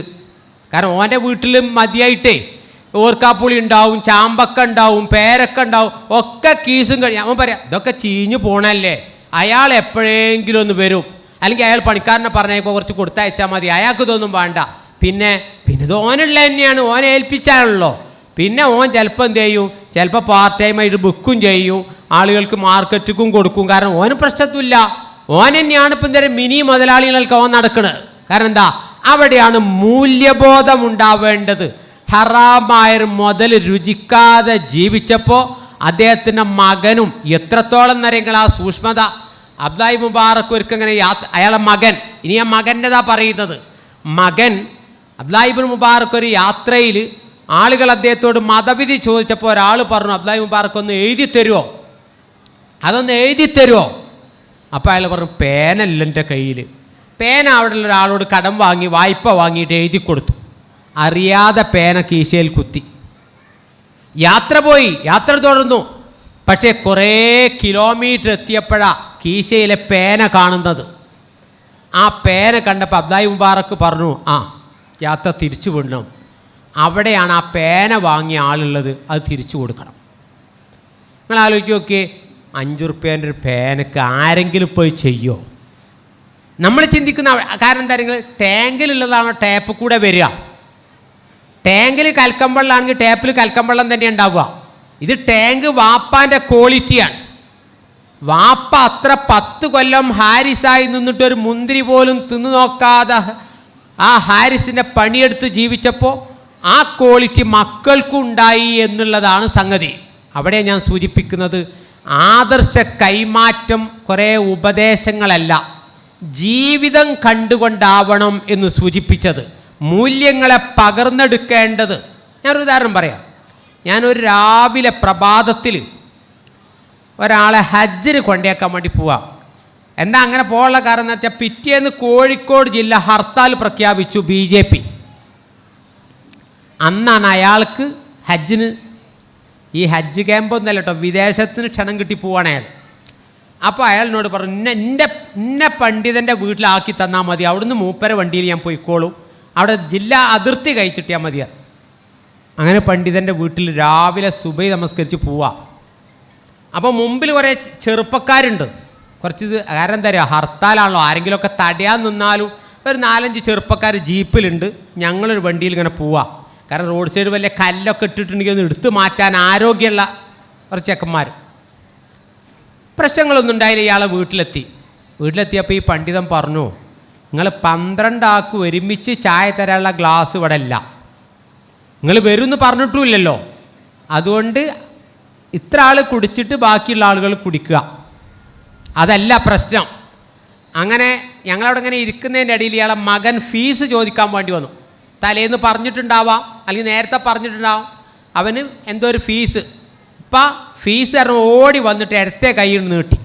ഞങ്ങളവിടെ ഇരിക്കുന്നിടത്താണ്. ഇടത്തെ കൈ നീട്ടിപ്പനത്. ആ കീശയിൽ നിന്ന് എടുത്ത കാശ് പണ്ഡിത അവിടെ തന്നെ ഇട്ടു.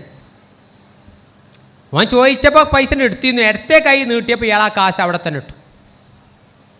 അപ്പോഴേക്കും വലത്തെ കൈ ഇങ്ങോട്ട് നീട്ടി ഇങ്ങനെ എടുത്തു കൊടുത്തും ചെയ്തു. എന്നോട് ഞാൻ പറഞ്ഞില്ല വലത്തേതിനെ മുന്തിക്കണം എന്നൊന്നും നമ്മളെ മുമ്പിലിട്ട് കുട്ടിനോട് ചോദിച്ചില്ല. സുന്നത്ത് അതല്ലേന്ന് എനിക്ക് അറിയില്ലേന്ന് ചോദിച്ചില്ല. ഒന്നുമില്ല, ഒരു കമ്മ്യൂണിക്കേഷൻ നടന്നില്ല. ഇടത്തെ കൈ നീട്ടിയപ്പോൾ ആ പൊക്കിയ കാശ് കീശയ്ക്ക് തന്നെ ഇട്ടു. ഞങ്ങളോട് വർത്താനം തുടർന്നു. വലത്തെ കൈ നീട്ടിയപ്പോൾ ആ കാശാണ് എടുത്തു കൊടുത്തും ചെയ്തു. ഞാൻ പറയുന്നത് സംസ്കാരങ്ങൾ പകർന്നു കൊടുക്കുന്ന ഉപദേശത്തിലൂടെയല്ല. ഉപദേശം ഒരു മാർഗം മാത്രമാണ്. മറിച്ച് നമ്മളെ കണ്ടുകൊണ്ട് ജീവിതത്തിൽ അവർ പഠിക്കണം. അങ്ങനെയാണ് മൂല്യങ്ങൾ കൈമാറ്റം ചെയ്യുന്നത് എന്നാണ് ഞാൻ സൂചിപ്പിച്ചത്. ഒരു ഉദാഹരണം കൂടി പറയാം. നിങ്ങൾ ആലോചിച്ച് നോക്കൂ. നമ്മൾ ഇപ്പോൾ ഗൾഫിൽ ജോലി ചെയ്തൊരു മനുഷ്യൻ, അത് ഒരു ഡേറ്റുള്ള, ഗൾഫിൽ പരിക്കും ഉപ്പിനൊക്കെ ഡേറ്റ് ഉണ്ടാവും, ഗൾഫിൽ ജീവിച്ച ആളുകൾക്കറിയാം. പക്ഷേ ഇത് 2 ദിവസം 3 ദിവസം ഡേറ്റ് ഉണ്ടാവുന്ന സാധനമാണ്. ആ കമ്പനി ഇയാളുടെ ജോലി. പക്ഷേ ഇയാൾ എന്ത് പണിയിട്ടും ഡേറ്റ് കഴിഞ്ഞ സംഗതി മൂപ്പര് സ്വന്തം ഒരു മെഷീൻ വേറെ കണ്ടെടുത്തിന്, എന്നിട്ട് ആ ഡേറ്റ് മാറ്റിയിട്ട് മൂപ്പര് വിൽക്കും. എന്നിട്ട് കമ്പനിക്ക് റിട്ടേൺ വന്ന സാധനം ഡേറ്റ് മാറ്റി അടിച്ചിട്ട് മൂപ്പരെ സ്വന്തം നിലക്ക് വിറ്റ് മൂപ്പര് കാശുണ്ടാക്കും. അങ്ങനെ പിടിക്കും എന്ന് തോന്നിയ അവസ്ഥയിൽ മൂപ്പര് ഗൾഫിൽ നിന്ന് ചാടി നാട്ടിലേക്ക് വന്നു. പിടുത്തത്തിന് നിന്നില്ല. ഇവിടെ കുറേ കാലം ഉണ്ടാക്കിയ കാശുകൊണ്ട് പല ഏർപ്പാടുകളൊക്കെ നടത്തി അങ്ങനെ ജീവിച്ചു. ഒരു ദിവസം ഉണ്ട് അയാൾ എന്നെ വിളിക്കണം. എന്നെ വിളിച്ചിട്ട് ചോദിച്ചു, മൗലവി ഞാൻ ഗൾഫിൽ നിന്ന് കുറേ തട്ടിപ്പൊക്കെ നടത്തിയാണ്ട് പൈസയൊക്കെ ഉണ്ടാക്കീനി, എനിക്ക് എൻ്റെ അറബിനെ വിളിച്ചൊന്ന് പൊരുത്തപ്പെടിപ്പിച്ചിട്ട് ഹജ്ജിന് പോകണം. അപ്പം ഞാൻ ചോദിച്ചു, നിങ്ങൾക്ക് അറബി അറിയാമല്ലോ, നിങ്ങൾക്ക് കുറേ വർഷം അറബിയൊക്കെ അറിയും, പക്ഷേ എന്നാലും ചിലപ്പോൾ അറബി സകലാനായി കഴിഞ്ഞാലേ വല്ലതും ദേഷ്യം പിടിച്ച് കഴിഞ്ഞാൽ ഒരു മാലിഷാക്കണമല്ലോ. അങ്ങനെ മാലിഷാക്കാനാണ് നിങ്ങൾ വേണ്ടിയത്. നിങ്ങളൊന്ന് ഇടപെട്ട് ഒക്കെ ഒന്ന് പറഞ്ഞ് തണുപ്പിച്ച് ഒരു മധ്യസ്ഥം പറയാനാണ്. അങ്ങനെ പോയി ചെന്ന് ഇയാളിങ്ങനെ പറഞ്ഞപ്പോഴേ ഞാനിങ്ങനെ ഡേറ്റ് മാറ്റി നിങ്ങളെ സാധനം പ്രോഡക്റ്റ് ഇങ്ങനെ കുറച്ചൊക്കെ തട്ടിപ്പൊക്കെ ആക്കി എത്തിന്. ആ അറബി അവസാനം പറഞ്ഞ വാക്കെന്താ അറിയ നിങ്ങൾ? സുഹൃത്തെ, അഹമ്മദ് എന്നുള്ള പോലും അധികാളിയും വിളിക്കുക. ഇയാളെ പേരും ഞാൻ മതിയാകുന്ന ശമ്പളം തരാത്തതുകൊണ്ടല്ലേ ആ പണി എടുക്കേണ്ടി വന്ന്. അനക്കും എൻ്റെ കുടുംബത്തിനും ജീവിക്കാൻ ആവശ്യമായ ശമ്പളം ഞാൻ തന്നിരുന്നുവെങ്കിൽ ഈ പണി എടുക്കേണ്ടി വരില്ലായിരുന്നല്ലോ. അതുകൊണ്ട് തെറ്റുകാരൻ ഞാനാണ്. നിനക്ക് ഹജ്ജിന് പോകാൻ വല്ല പൈസ ആവശ്യമുണ്ടെങ്കിൽ ചോദിച്ചോ, ഞാൻ തരാമെന്നാണ്. ഞാൻ അങ്ങനെ മടങ്ങിപ്പോയെന്ന് പറഞ്ഞ് ആ ജാതി അറബിനെ അളപ്പിച്ച് പറ്റിച്ച്. നമ്മളൊന്ന് ആലോചിച്ച് നോക്കിയാൽ അറബി നേരെ തിരിച്ച് ചോദിക്കുകയാണ്, അപ്പോൾ പറഞ്ഞു അതിങ്ങനെ എല്ലാവരും ഉണ്ടാക്കണ്ടേനി മൗലവി, അപ്പം ഞാനും ഉണ്ടാക്കിയതാണ് പറഞ്ഞു. എല്ലാവരും ഉണ്ടാക്കുന്നുണ്ട്, കാരണം ഏതായാലും ഗൾഫിൽ പോയത് അങ്ങനെ ഉണ്ടാക്കാനാണല്ലോ. ഉണ്ടാക്കിയ ആളുകൾ, കാരണം അങ്ങനെയൊക്കെ പണം ഉണ്ടാക്കിയാൽ നേടിക്കഴിഞ്ഞാൽ ആ പണം ഇവന് മാന്യത നൽകുന്നൊരു കാലഘട്ടത്തിലാണ് നമ്മൾ ജീവിക്കുന്നത്. അവിടെയാണ് നമ്മൾ ജീവിക്കുന്നത്. ചുറ്റുപാടും എന്താണ് എന്നുള്ളത് നോക്കിയിട്ടല്ല, ഞാൻ എന്താവണം എന്ന് നോക്കിയിട്ടാണ് ഒരു വിശ്വാസി ജീവിക്കേണ്ടത്. ഞാൻ ആരാണ്? അനമിനൽ മുസ്ലിമീൻ, അന അവ്വലുൽ മുസ്ലിമീൻ എന്നൊക്കെ നമ്മൾ പറയുന്ന ആ മുസ്ലിങ്ങൾ പ്രഥമനാണ്, ഞാൻ മുസ്ലിങ്ങളിൽപ്പെട്ടവനാണ് എന്ന് പറയുന്ന ആ ഐഡൻറ്റിറ്റിയെ കാത്ത് സംരക്ഷിക്കുമ്പോഴാണ് യഥാർത്ഥത്തിൽ ജീവിതം വിശുദ്ധാവുന്നത്. ഇബ്നു ബാസിനെ കുറിച്ച്, ഇബ്നു ബാസ് മരിച്ചതിന് ശേഷം വലിയൊരു കനപ്പെട്ട ഒരു പുസ്തകം ഇറങ്ങിയിട്ടുണ്ട്, വലിയ കട്ടിങ് കനൊക്കെ ഉള്ളൊരു പുസ്തകമാണ്. ആ പുസ്തകത്തിൽ ഇബ്നു ബാസിൻ്റെ ഒരു അനുഭവം എഴുതുന്നുണ്ട്. അതിൽ ഇബ്നു ബാസിൻ്റെ അടുത്തൊരു മനുഷ്യൻ പിരിവിന് ചെന്നു. ഇബ്നു ബാസ് സൗദി അറേബ്യയിലെ എണ്ണപ്പെടുന്ന പണക്കാരൊക്കെ അദ്ദേഹത്തിൻ്റെ അടുത്ത് കാശ് ഏൽപ്പിക്കലാണ്. ഉസ്താദ് നിങ്ങൾ ചിലവാക്കിക്കോളി, ഞങ്ങൾക്ക് ചിലവാക്കാൻ നേരല്ല, നിങ്ങൾ അറിയപ്പെടുന്നിടത്തൊക്കെ കൊടുത്താളി എന്ന് പറഞ്ഞാൽ അയാളെ ഏൽപ്പിക്കലാണ്. അങ്ങനെ അയാളൊരാൾ ചെന്നിങ്ങനെ സങ്കടമൊക്കെ പറഞ്ഞപ്പോൾ 1000 റിയാലിൻ്റെ ഒരു ചെക്കാണ് കൊടുത്തു. ഈ പിരിവാരം എന്ത് പണിയിട്ടിയാൽ നിങ്ങൾ 1000 അറബിയിൽ ഇങ്ങനെ ചെറിയ കുത്താണുള്ള പൂജ്യത്തിന് സിഫറിന് ഇടൽ, ഇങ്ങനെ കുത്താടൽ, ഒരു കുത്ത് ഓൻ്റെ വകയാണ് ഇട്ടേക്ക്. പക്ഷേ അൽഫ് റിയാൽ ഫഖത്ത് എന്ന് അറബിയിൽ എഴുതിയിട്ടുണ്ട്. അക്ഷരത്തിൽ എഴുതി അൽഫ് റിയാൽ ഫഖത്ത് 1000 റിയാൽ മാത്രം. അക്ഷരത്തിൽ എഴുതിയെടുത്തൊരു കുത്ത് 10,000 ഉണ്ട്. അപ്പോൾ ബാങ്കിൽ നിന്ന് ഇപ്പോൾ ബാങ്കിലെ ഇടപാടുകൾ ഇപ്പോൾ നടത്താത്ത ആരുമില്ല. അങ്ങനെയൊക്കെ ചെയ്ത ആ ചെക്കിൻ്റെ അവസ്ഥ എന്താണെന്നുള്ളതും അത് എന്താകുക എന്നുള്ളതൊക്കെ എല്ലാവർക്കും അറിയാലോ. ഉടനെ ഷെയ്ഖ് ഇബ്നു ബാസിന് ബാങ്കിൽ നിന്ന് ഫോൺ ചെയ്തു, സാർ നിങ്ങൾ കൊടുത്ത ചെക്കിൽ ഒന്ന് 10,000 ഒന്ന് 1000 ആണ്, എന്താ അങ്ങനെയെന്ന് ചോദിച്ചു. അപ്പോൾ ഇബ്നു ബാസ് സാർ ഞാൻ 1000 ആണല്ലോ കൊടുത്തത്, 10,000 അല്ലല്ലോ. അപ്പോഴേക്ക് പോലീസ് ഇയാളെ പിടിച്ചല്ലോ, ചോദ്യം ചെയ്തു. അയാൾ പറഞ്ഞു ഈ കുത്തിൻ്റെ വകട്ടതാണ്. അപ്പോൾ ഇബ്നു ബാസ് രണ്ടാമതായാലും വിശദീകരിച്ചതേ അത് അയാളെ തിടുക്കം കൊണ്ടായിരിക്കും. എൻ്റെ 1000 മതിയാവില്ല, 10,000 വേണ്ടിയൊരേക്ക് കൊടുത്ത ആളാണ്. നമ്മളൊക്കെ ആ കൊടുത്ത 1000 എപ്പോൾ പിൻവലിച്ചു ചോദിച്ചാൽ മതി. അതിന് മാത്രം അതിൻ്റെ ചെക്ക് തിരുത്തിയിട്ട് 10,000 എഴുതിയേ. ഇബ്നു ബാസ് പറഞ്ഞ വാക്കതാ, അയാൾക്ക് ഈ 1000 കൊണ്ട് മതിയാവില്ല. എനിക്ക് അയാൾ ആവശ്യം കേട്ടപ്പോൾ 1000 മതി തോന്നി 1000 കൊടുത്തതാണ്. പക്ഷേ അയാൾക്ക് ആവശ്യം അത് മതിയാവില്ല ചിലപ്പോൾ, അതുകൊണ്ടല്ലേ അയാൾ 10,000 ആക്കിയത്, അതുകൊണ്ട് അയാൾക്ക് 10,000 കൊടുത്തേക്കുന്നാണ്. ആ മൂല്യത്തെ ഇപ്പം നമ്മളെ ഭാഷയിൽ പറഞ്ഞ പോയത്തം തോന്നില്ലേ നമുക്ക്? ആ മൂല്യത്തെ അംഗീകരിക്കാൻ പോലും കഴിയാത്ത അത്രയിൽ. ഇനി ഞാനൊരു ഉദാഹരണം തിരിച്ചു പറയട്ടെ. നമ്മുടെ നാട്ടിലൊരവസ്ഥ, മകളെ കെട്ടിക്കാനും പുര കെട്ടി മേയാനും കൂടിയിട്ട് ഒരാൾ റെസിപ്റ്റ് അടുപ്പിച്ച് അങ്ങനെ പിരിക്കുക. കൗണ്ടർ ഫോയിലൊക്കെ ഉണ്ട്, കാരണം മൂപ്പര് തന്നെയാണ് അതിൻ്റെ ഓഡിറ്ററും അതിൻ്റെ എല്ലാം മൂപ്പര് തന്നെയാണ്, മൂപ്പർക്കാണല്ലോ. അതിനിപ്പോൾ വേറെ ആരും ബോധിപ്പിക്കൊന്നും വേണ്ട. അങ്ങനെ ഒരാൾ ഇങ്ങനെ വീട്ടിൽ ചെന്നിട്ട് പറഞ്ഞു മകളെ കെട്ടിക്കാനുണ്ട്, പെരയൊക്കെ ഒന്ന് കെട്ടി മേയാനുണ്ട്. കോഴിക്കോട് ജില്ലയിൽ ആ സംഭവം. അപ്പം 100 രൂപ കൊടുത്തൊക്കെ മൂപ്പർ കൗണ്ടർ ഫോയിൽ 1000 ആക്കിയാണ്. കാരണം മൂപ്പർക്ക് മുടക്കത്തില്ലല്ലോ. നമ്മളാണെങ്കിൽ അമ്മ എത്രയെ തന്നെ മറ്റോ എത്രയെ തന്നൊക്കെ നോക്കിയിട്ട് നമ്മൾ കൊടുക്കുകയുള്ളൂ. അപ്പോൾ ഇത് നോക്കിയപ്പോൾ തൊട്ട അയൽവാസി 1000 രൂപ കൊടുത്തത് കണ്ട് ഇയാൾ. അപ്പോൾ അയാൾക്ക് തന്നെ ജീവിതത്തിൽ അയാൾ 100ൻ്റെ മേലെ കൊടുക്കണം ഇയാൾക്ക് അറിയില്ല. ഏത് പറഞ്ഞാലും മൂപ്പർ 100 കൊടുക്കലുള്ളൂ.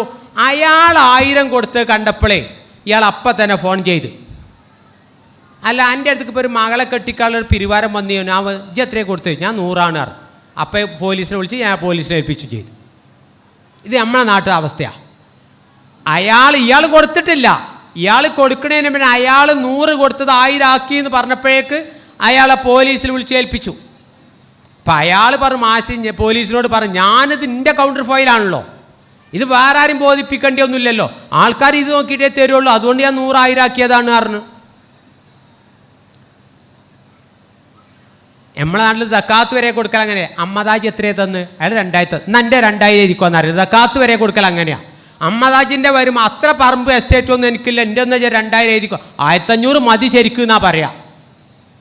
നമ്മളെ വരുമാനത്തിനനുസരിച്ച് അല്ലല്ലോ കൊടുക്കുന്നത്. അപ്പോൾ അവിടെ മൂല്യബോധങ്ങൾ നമ്മളെ ജീവിതത്തിലുണ്ടായി. എനിക്കല്ല നിയമം നിങ്ങൾ ആലോചിച്ച്. ഇപ്പോൾ നമ്മളൊക്കെ പല ആവശ്യത്തിനും പിരിവിന് പോകുന്ന ആളുകളാണല്ലോ. ഇപ്പോൾ ഇരിക്കുന്ന ഒരുപാട് ആളുകൾ എനിക്ക് പരിചയമുള്ള ആളുകളുണ്ട്. നാട്ടിലെ പല സംരംഭങ്ങൾക്കും നമ്മൾ മുൻകൈ എടുക്കാറുണ്ട്. എന്നാൽ ഏതെങ്കിലും നിങ്ങളെ ജീവിതത്തിൽ ഇത്ര കാലത്തെ ജീവിതത്തിനിടയിൽ നിങ്ങളൊരു കലക്ഷന് പോയിട്ട് ഒരാൾ നിങ്ങളോട് പറഞ്ഞിട്ടുണ്ടോ വന്ന് നന്നായി ഞാൻ കൊടുക്കാൻ അങ്ങനെ കാത്തു നിൽക്കേനി ഇക്കൊല്ലം നല്ല നിയമത്ത എന്ന് പറഞ്ഞിട്ട് പിരിവാര സ്വീകരിച്ച ഒരാൾ നിങ്ങൾ കണ്ടുക്കണോ? ഞാൻ ഈ നോമ്പിന് എൻ്റെ 2 സുഹൃത്തുക്കളും കൂട്ടി ഒരാളടുത്തേക്ക് പിരിവിന് പോയി. അപ്പോൾ ചെന്നപ്പോൾ അയാൾ പറഞ്ഞു, വേഗം വിഷയം പറഞ്ഞോളി, നിങ്ങൾക്കും പോയി എനിക്കും പോയി, രണ്ടാൾക്കും തിരക്കുണ്ട്, വിഷയം എന്താ പറഞ്ഞോളിയാറ്.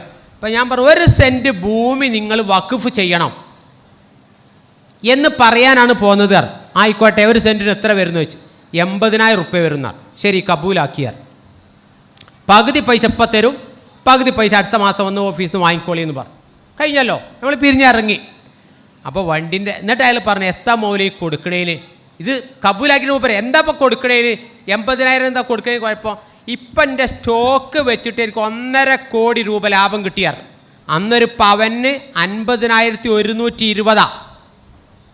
അയാളടുത്തുള്ള സ്റ്റോക്ക് വെച്ച് മാത്രം ആ സ്റ്റോക്കിന് കൂടിയ വില 1 കോടിയുടെ മേലെ ലാഭം ആ വില കൂടിയതുണ്ട് കാരണം ഒറ്റ ദിവസം കൊണ്ടാണ്. പിന്നെ തങ്ങൾ 80,000 തരുന്നേനാർ. മടങ്ങി പോന്നപ്പോൾ ഡ്രൈവർ ചോദിച്ചാൽ നമുക്ക് 2 സെൻറ്റ് ചോദിക്കാനില്ലേന്നാർ. എങ്ങനെയുണ്ട്? കാരണം 80,000 അയാൾ റെഡി ഇങ്ങനെ ഇരിക്കല്ലേ, 2 സെൻറ്റ് ചോദിക്കാനില്ലേ എന്ന് പറഞ്ഞു. അപ്പോൾ അവിടെ ഞാൻ സൂചിപ്പിക്കുന്ന എന്തറിയോ, അങ്ങനെ ചുരുക്കം ചില വ്യക്തികളില്ല എന്ന് ഞാൻ പറയുന്നില്ല, പക്ഷേ നമ്മൾക്ക് അള്ളാൻ്റെ മാർഗത്തിൽ കൊടുക്കാനുള്ള മനസ്ഥിതി ഉണ്ടല്ലോ, അത് മൂല്യമാണ്. കാരണം നമ്മളിങ്ങനെ മറ്റോലെ എന്ത് ചെയ്തു, നിങ്ങൾ എന്ത് ചെയ്തു, അവരെത്രയാ തന്നത്, ഇതൊന്നുമില്ല. അള്ളാൻ്റെ മാർഗത്തിൽ നിങ്ങൾ ആലോചിച്ച് നോക്കൂ, അബൂബക്കർ സിദ്ദീഖ് റളിയല്ലാഹു അൻഹു ഉമർ മത്സരിച്ചൊരു രംഗമുണ്ടല്ലോ. ഈ പ്രാവശ്യം ഉമറിന് തോന്നിയല്ലോ അബൂബക്കർ സിദ്ദീഖിനെ തോൽപ്പിക്കണം തോന്നിയത്. ഇനി എന്താ ബാക്കിയുള്ള വെച്ചപ്പോൾ അള്ളയും റസൂലെ ബാക്കിയുള്ള, ഇതൊക്കെ നമുക്ക് വയലിൽ പറയാനുള്ള സംഗതിയാണല്ലോ, നമ്മുടെ ജീവിതത്തിൽ നടക്കുമോ? ഏതൊരു പിരിവ് ചോദിച്ചാലും അള്ളയും റസൂലെ ബാക്കിയുള്ളൂ, ബാക്കിയൊക്കെ തന്നു നമുക്കാർക്കും പറയാൻ കഴിയുമോ? എന്നോടൊരാൾ തമാശയെ പറഞ്ഞേ, ഒരു നാട്ടിൽ പാലിയേറ്റീവ് തുടങ്ങാൻ. അപ്പോൾ എന്തിനാണ് പാലിയേറ്റീവ്, എന്താണ് പാലിയേറ്റീവിൻ്റെ പ്രവർത്തനം എന്നൊക്കെ നമ്മളെ സുരേഷ് ഡോക്ടറൊക്കെ വിശദീകരിച്ചു കൊടുത്തു. പിന്നെ ഒരാളൊരു ക്ലാസ് കൊടുത്തു. ആ ക്ലാസ്സും കൂടി കേട്ട് കഴിഞ്ഞപ്പോൾ ഈ സാമ്പത്തിക ശേഷിയുള്ള മനുഷ്യനാണ് ധരിച്ചുപോയി. വല്ലാത്തൊരവസ്ഥ, നമ്മളൊന്നും ജീവിതത്തിൽ ഇതുവരെ ഒരു നന്മയും ചെയ്തിട്ടില്ലല്ലേ. അയാൾ പറഞ്ഞു 10 ലക്ഷം റുപ്യ എൻ്റെ വകാറ് ഈ പാലിയേറ്റീവ്ക്കേ. അതിൻ്റെ തുടക്കത്തിന് 10 ലക്ഷം സ്പോൺസർ ചെയ്തു. പിറ്റേന്ന് രാവിലെ ഉണ്ട് അയാൾ എന്നെ വിളിക്കണ്, മൗലവി ഈ 10 ലക്ഷം എന്നൊരു വാഗ്ദാനം ചെയ്താൽ 10 തന്നെ കൊടുക്കണോ, 5 കൊടുത്താൽ മതിയോ എന്ന് ചോദിച്ചു. എന്തേന്ന് ചോദിച്ചു. അയാൾ ആ പ്രസംഗമൊക്കെയാണ് കേട്ടപ്പോൾ എനിക്ക് അവിടുന്നാണ് 10 ലക്ഷം കൊടുക്കണം തോന്നി. ഇപ്പം ഇങ്ങനെ ആലോചിച്ച് നോക്കിയപ്പോൾ 10 തന്നെ കൊടുക്കണം എന്നൊന്നുമില്ല. ഞാൻ മാത്രമൊന്നും അല്ലല്ലോ, വേറെയുള്ള ആൾക്കാരും ഒക്കെ ഉണ്ടല്ലോ, ഓലക്കാണ് കൊടുത്ത് പ്രശ്നം പരിഹരിക്കും ചെയ്യും. ഞാനിപ്പോൾ അത് അപ്പം ആ സംഗതിയിൽ ഇങ്ങനെ ഇരുന്നപ്പോൾ പറഞ്ഞു ആയതാണ് ആറ്. ഞാൻ ചോദിച്ചാൽ അള്ളാൻ്റെ അടുത്ത് ഇല്ലേ, നിങ്ങളുടെ അടുത്തും ഇല്ലേ, ആണ് കൊടുത്താളിയാറ്. കൊടുത്തല്ലേന്ന് എനിക്കറിയില്ല. ഞാൻ പറഞ്ഞ അവർ സമയത്താണ്. ഇപ്പോൾ കോവിഡിൻ്റെ ആ ലോക്ക്ഡൗൺ വന്ന കാലത്ത് ഒരാളിനോട് പറഞ്ഞു, കച്ചവടം നല്ല ഉഷാറായപ്പോൾ പോലെ ഈ 4 സെൻറ്റ് ഞാൻ പള്ളിക്കൊക്കെ കൊടുത്തിന്. പക്ഷേ ആ പള്ളിക്കമ്മ അതിര് കെട്ടിയ മണ്ണ് നിറക്കി ഒന്നും ചെയ്തിട്ടില്ല. ആ കൊടുത്ത മതി അവിടെ കിടക്കണം. 4 കൊല്ലമായിപ്പോൾ കൊടുത്തിട്ട് ഒന്നും അതിൽ ചെയ്തിട്ടില്ല. ഇപ്പം എനിക്ക് തന്നെ ആവശ്യമുണ്ട്, തിരിച്ചു കിട്ടാൻ വല്ല വകുപ്പ് ഉണ്ടാവുമോ എന്ന് ചോദിച്ചു. ഇപ്പോൾ കോവിഡ് വന്ന് പണിയൊന്നുമില്ല, ഏർപ്പാട് നടക്കണില്ല. അന്ന് കൊടുത്ത 4 സെൻറ്റ് അവിടെ വെറുതെ കിടക്കുക, കമ്മിറ്റിക്കൊട്ട് ആവശ്യമില്ല. ആവശ്യമുണ്ടെങ്കിൽ ഓലെന്തേ പണിയെടുക്കണ്ടേ, ഓലൊന്നും എടുത്തിട്ടില്ലല്ലോ. തിരിച്ച് കിട്ടണമെങ്കിൽ അങ്ങനെയാണല്ലോ, വല്ല വകുപ്പ് ഉണ്ടോ എന്ന് അന്വേഷിക്കാൻ വേണ്ടി വന്നാ. കാരണം 2നും വകുപ്പ് ഇറക്കി കൊടുക്കൽ മൗലവിമാരാണല്ലോ. അപ്പോൾ ആ വകുപ്പ് അന്വേഷിച്ചിട്ട് ആ മൂപ്പര് വന്നത്, കിട്ടാൻ വല്ല വകുപ്പുണ്ടോ എന്ന് അന്വേഷിക്കണം.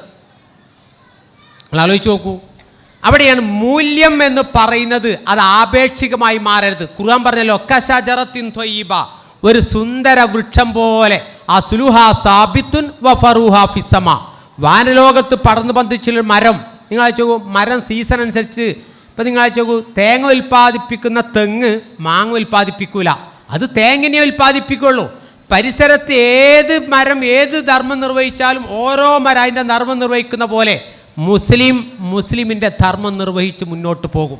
അപ്പോൾ അവിടെയാണ് യഥാർത്ഥത്തിൽ ആ ഒരു അർത്ഥത്തിലൂടെ ജീവിച്ച് പോകുമ്പോഴാണ് അതിലൊരു വലിയ മാറ്റം. ഇപ്പോൾ മുഹമ്മദ് റാത്തിബൻ നാബൽസി എന്ന് പറഞ്ഞ പണ്ഡിതനുണ്ട്, സിറിയൻ പണ്ഡിതനാണ്.